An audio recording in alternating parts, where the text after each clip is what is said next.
This is Dr. Lou Sella, Doctor of Sport and Performance Psychology. We're going to take a breakdown right now of Air Force's Flexbone offense through the first 7 games of 2024. They've run 473 gradable plays. Number 1 play, surprise, surprise, is zone dive. They run it 13 times a game.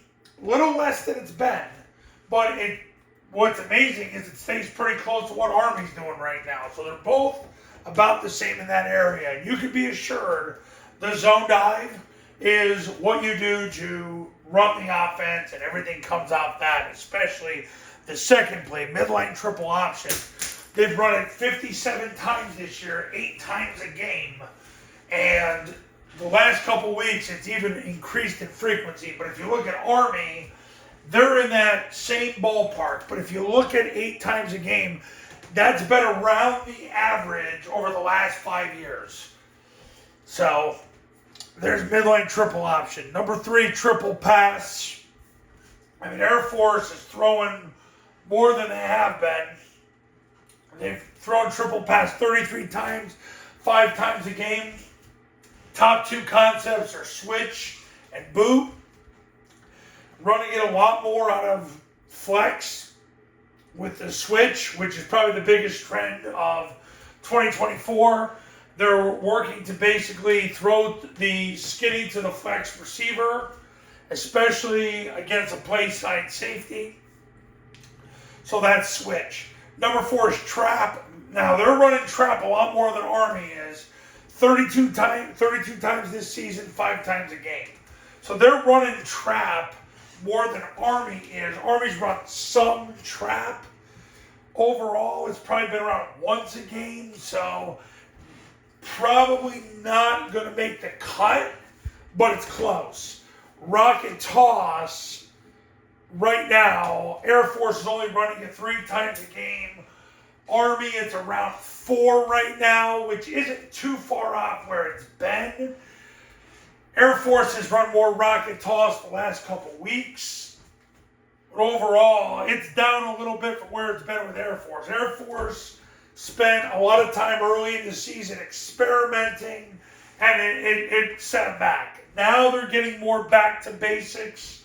We'll see what they do against Army in 2 weeks.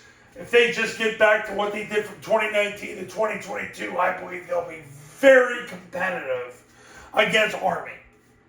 Very competitive. And that's always the trend. The humbler the offense, the more success you'll have. Stay under center, zone dive, mid-triple, have a way to handle the C-gap player if he takes the quarterback, and you got to beat the blitz with the toss.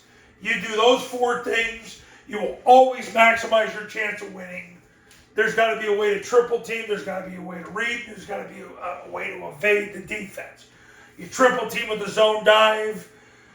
And the Army's using the follow and the kick as well. A lot more follow in recent weeks.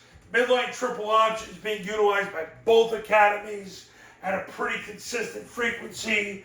And the toss down slightly from where it was in 2023 in the last couple of years.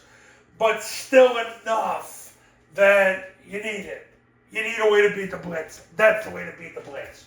20 years ago, the only way people beat the blitz was more than 20 years ago. Paul Johnson used to run hot routes that he learned from Miles Davis and Jude Jones off the run and shoot, which as soon as he learned the rocket toss, the run and shoot stuff went out the window. Because it's a whole lot easier to run the rocket toss than work hot routes. But that's what Air Force is doing through 7 games. They absolutely are getting better every week on offense. Almost beat Colorado State. They scored a ton of points against New Mexico. We'll see what they do against Army next week and beyond. But they're slowly getting better because the humbler they get, the better they get. So that's the Air Force breakdown through 7 games.